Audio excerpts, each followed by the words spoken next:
Hello, everyone. My name is Dr. Michell Herring. I'm so glad to be here with you today.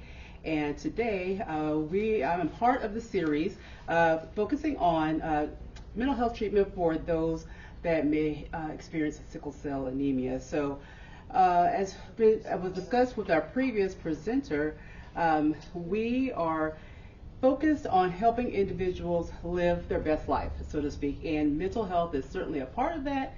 And what I will be focusing on today is the topic of shame. So let me give a little information about myself, a background about myself. Dr. Michell Herring, I am a licensed independent social worker, and I have a master's degree in social work from the University of South Carolina, and have been a licensed clinician for over 30 years. I have a PhD in human services from Capella University, and I am currently an adjunct professor with the Master of Social Work program at Tulane University and Simmons College. I am passionate about mental health and wellness and glad to be here today to share on the topic of shame.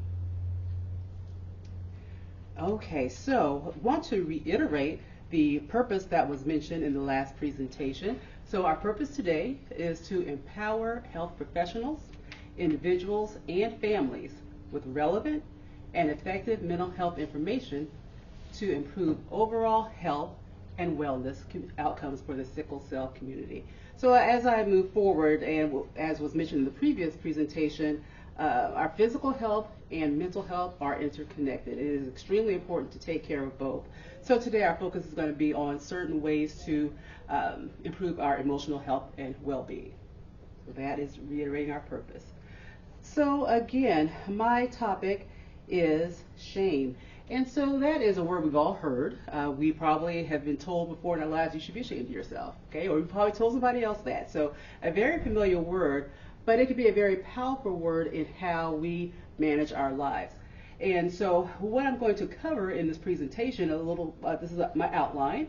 I'm going to talk about culture first because I think it's very important to consider culture and how shame might impact our interactions with one another. So I'll talk about culture first, specifically for the African American community, culture in relation to working with the medical system, because it's not always been a good process, so we'll talk about that.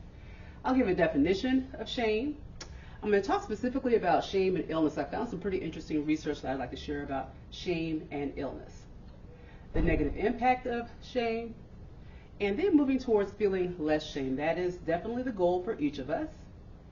I'm going to provide some indicators for counseling referrals. So this is the time where, okay, this might be a case where someone could benefit from counseling, or maybe this is where I can benefit from counseling. And we're going to wrap up with conquering feelings of shame, because that is possible, and it is possible to make progress. And finally, we'll have some final thoughts as we end the presentation.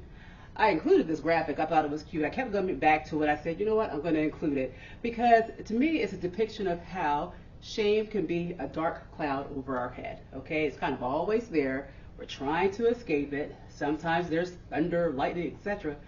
But it can be very difficult to get around. So the work that we have to do as individuals is to find ways to cope with the shame and actually, hopefully, remove that cloud eventually, to make it less prevalent in our lives. But that would certainly be the goal on coping and learning ways to manage shame in our lives. Okay, so this is the cultural piece that I just felt I had to include. I was trying to figure out how to make this happen. I said I have to talk about this because it's very important.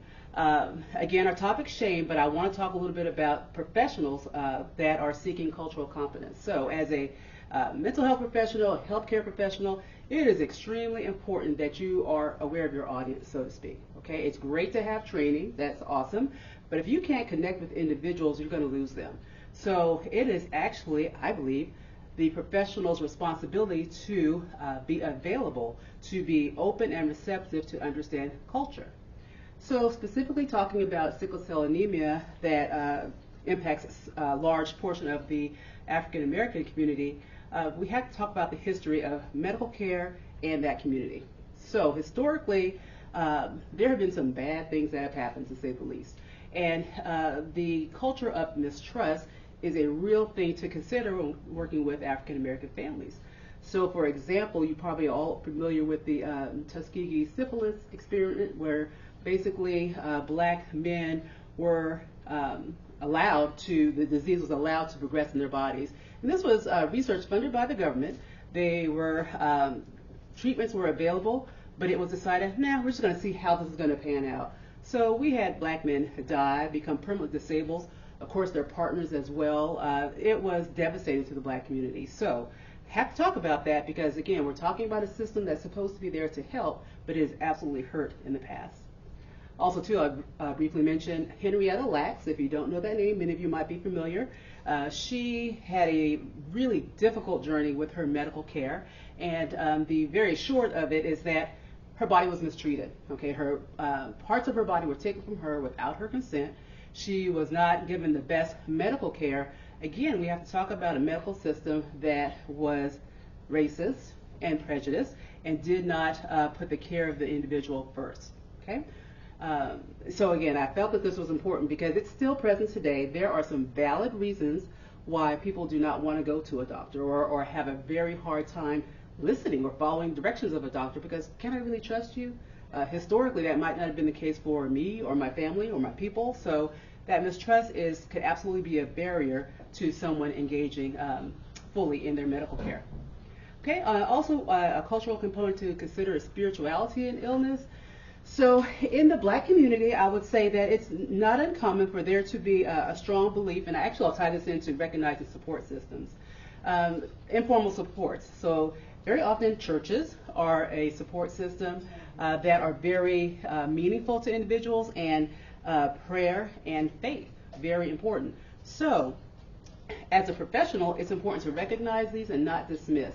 So to make the assumption that someone's just going to strictly follow your medical advice and not consider the whole person and how their spiritual beliefs and their supports fit into the picture, that would be misguided. So as medical professionals, healthcare professionals, just consider all this when working with individuals. People are more than just their symptoms, their list of symptoms and their diagnosis. We have to listen and understand what is important to them and how that can impact the care that they receive and how they manage their illness. Okay.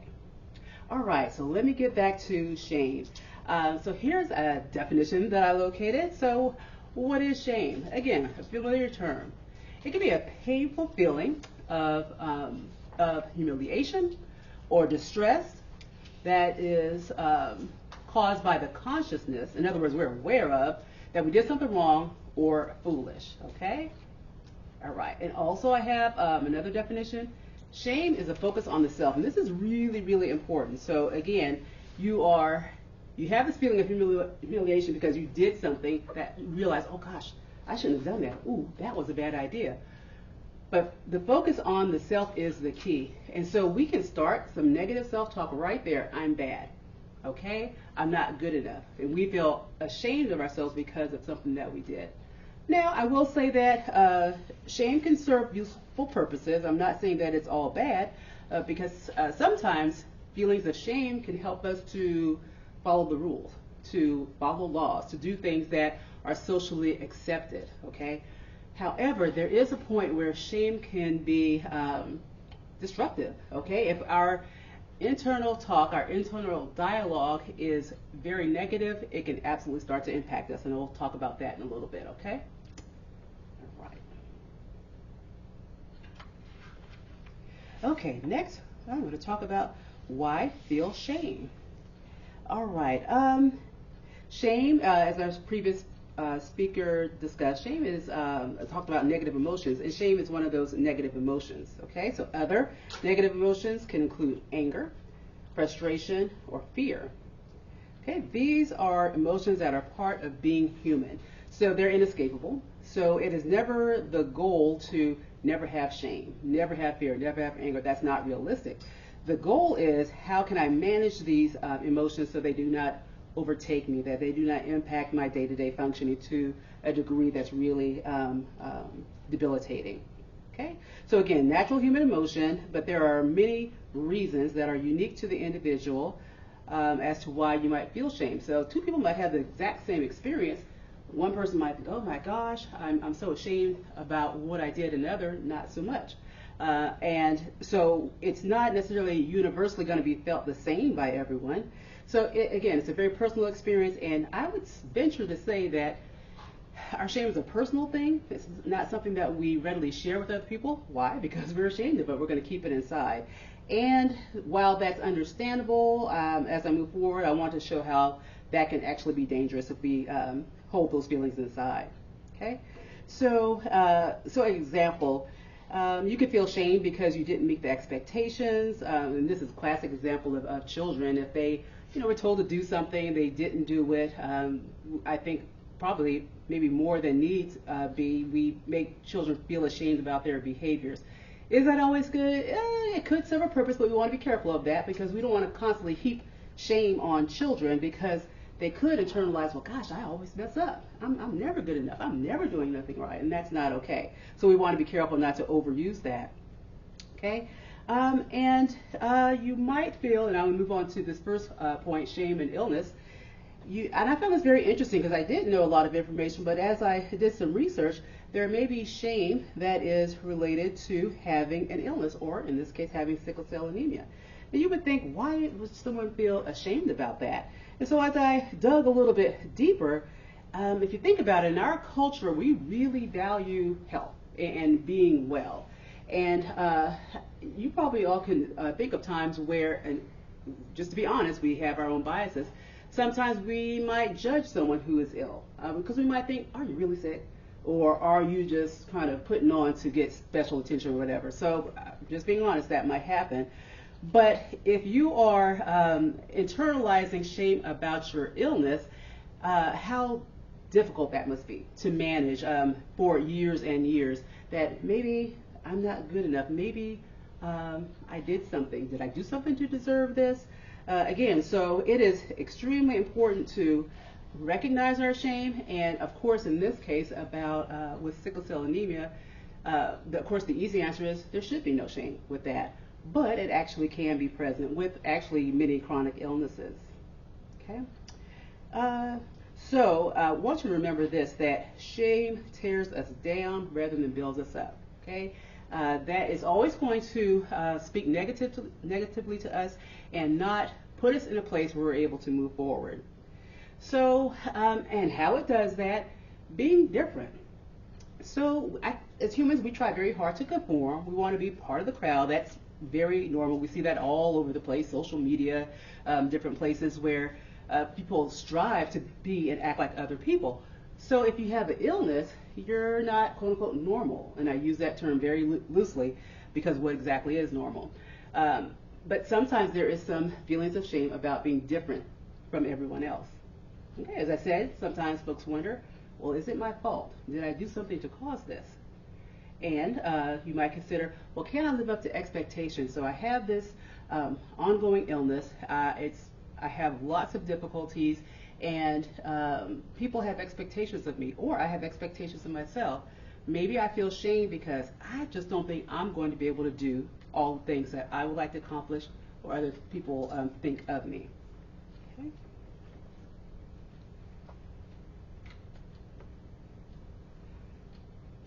Okay, so now let's talk a bit about the negative impacts. I probably mentioned a few of these, but let's dig a little deeper. I actually, kind of going back to our the first picture of the cloud over the head, I chose to keep this one also because the storm clouds. And again, kind of giving a visual of how shame can be experienced in our lives. Sometimes, in this picture, I see that towards the bottom, the clouds are pretty thick and pretty dark and look kind of heavy. So shame can be weigh on us very heavily. There might be some times, I think you can see there's some rays of sunshine in there where our shame is a little bit lighter. So it can certainly vary from time to time. But the idea is that shame is present, and these are some of the impacts that it can have on us. As I mentioned, negative self-talk. I think this is probably one of the most damaging things because if you think about it, we're always in our heads. We're always thinking about something. Something's always on our mind.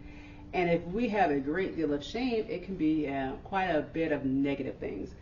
I'm not good enough. What's wrong with me? Why am I not doing better? Why can't I? Why can't I? Negative self-talk can absolutely impact how you feel about yourself and the world. Okay.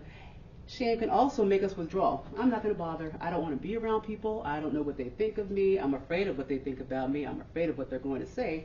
So I'm just going to isolate myself. So instead of engaging, and humans, we are social creatures. We need that contact. But shame can take us to a place where we don't want that because of fear of what others might say or think of us. Okay? And as I mentioned, physical health problems, it can take a toll on your body.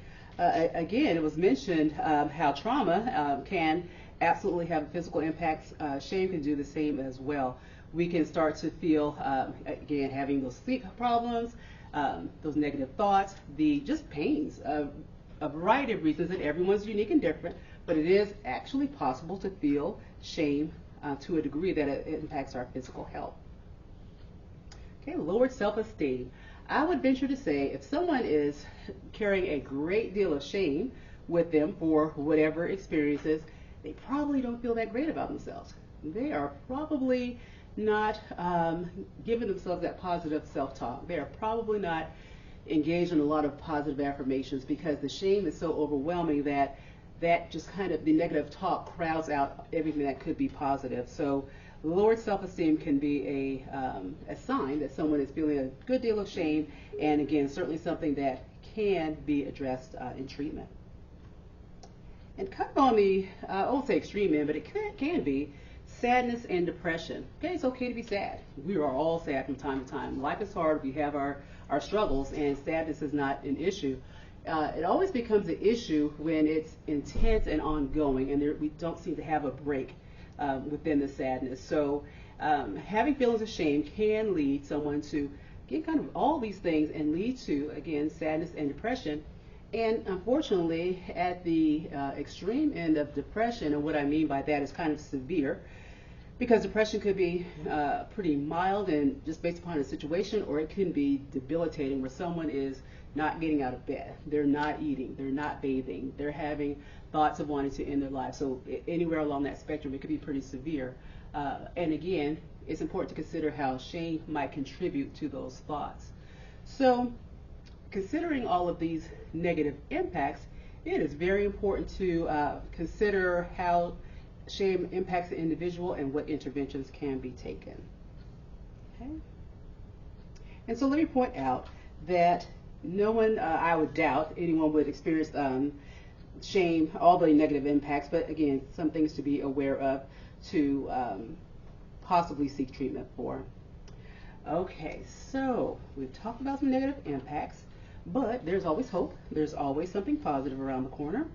How to feel less shame, that is possible. Okay, so to feel less shame, I'm going to provide, and there's many ways, I'm not saying this is the only way for it to happen, but I'm going to provide a few steps that can be very helpful as you begin your journey on feeling less shame.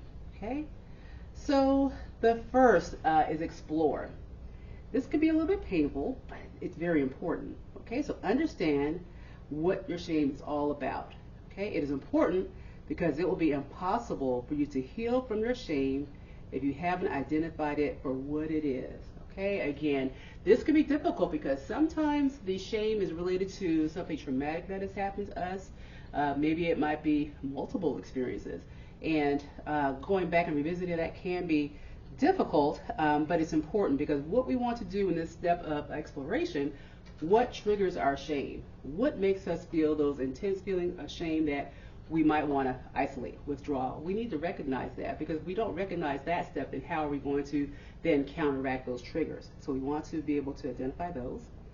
Some things that you can do, writing in a journal could be very helpful. If there's a day that you are really feeling it and it's very difficult, you feel overwhelmed by your feelings of shame, I think that would be a great time to journal so you can have a better understanding of what that experience is like for you.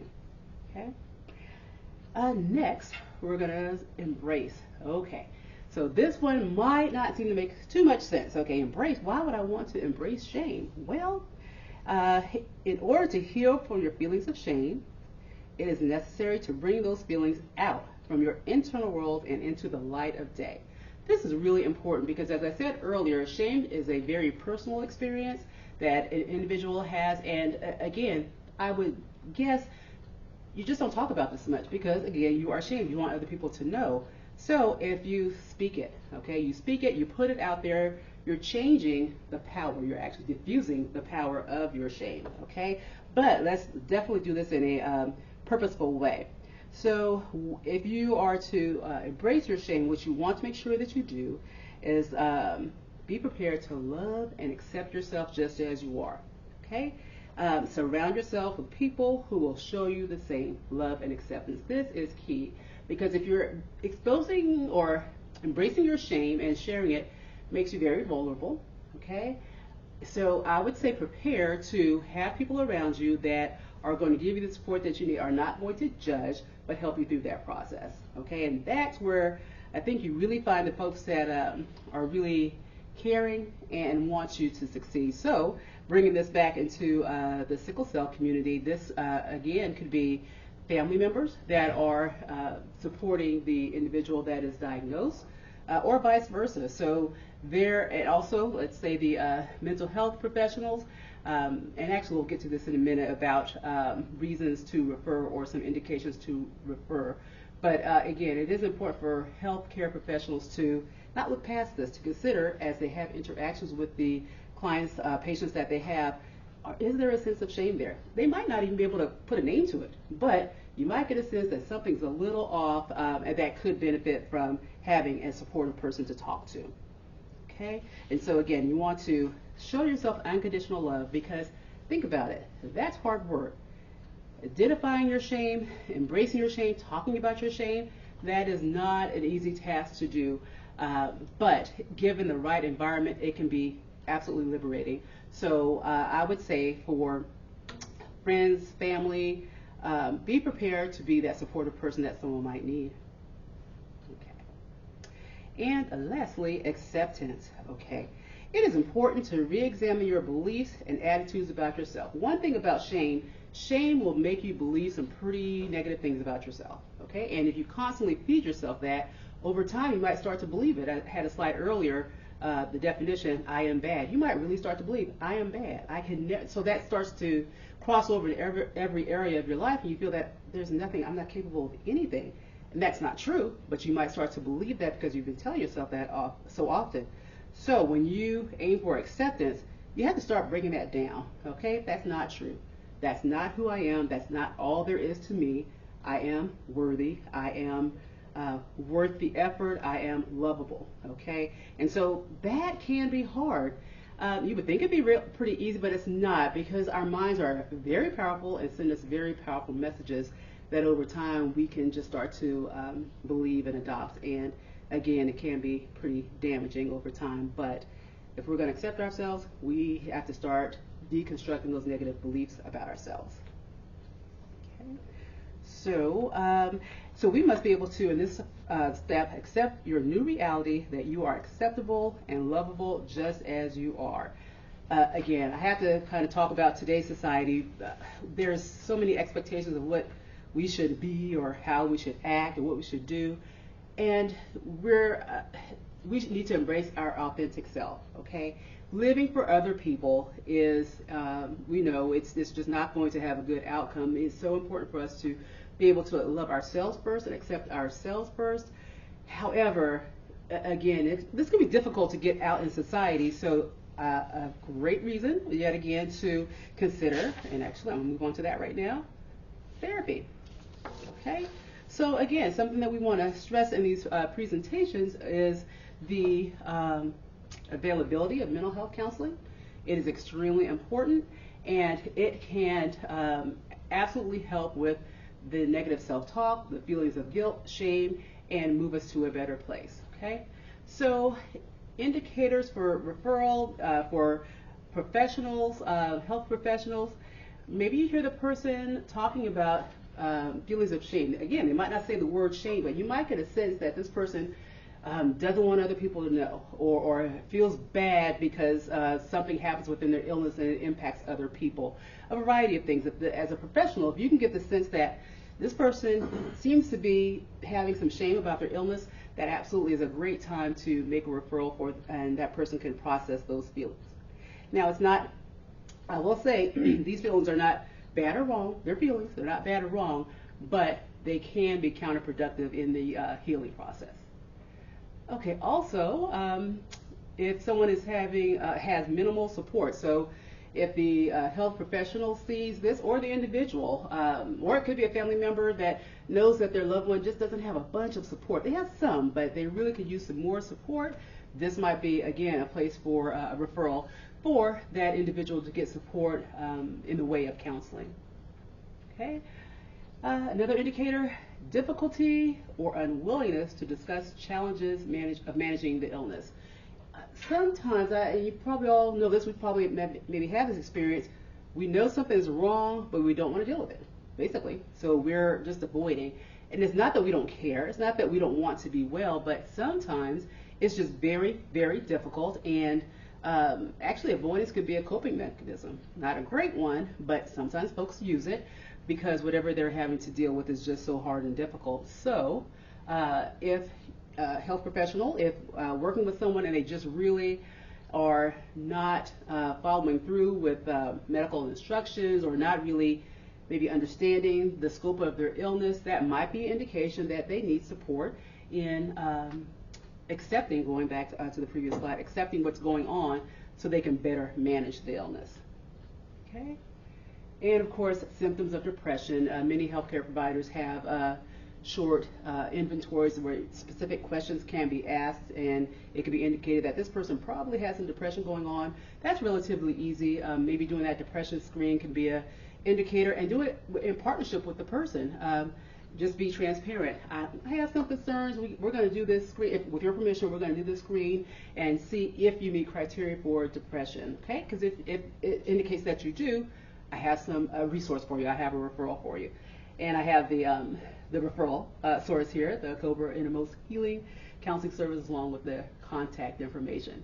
So again, these indicators, and there are many more. This is by no means an exhaustive list.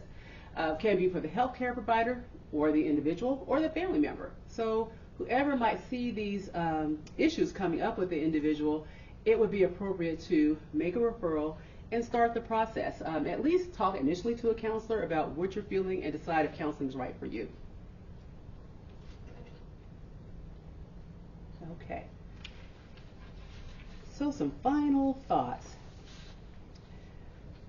Again, the purpose of these presentations, again, is the focus on healing of the mind, body, and spirit. And so I have shared with you how shame is a negative emotion that can absolutely impact us in a variety of ways. I've talked about with the mind having those negative thinking patterns that can be pretty destructive. Okay, the body, the physical responses to feelings of shame. So if someone already has a chronic illness such as sickle cell anemia, there's of course already physical symptoms that you're dealing with on a daily basis. So it would be great to not add feelings of shame on top of that. That would impact your emotional health and spirit.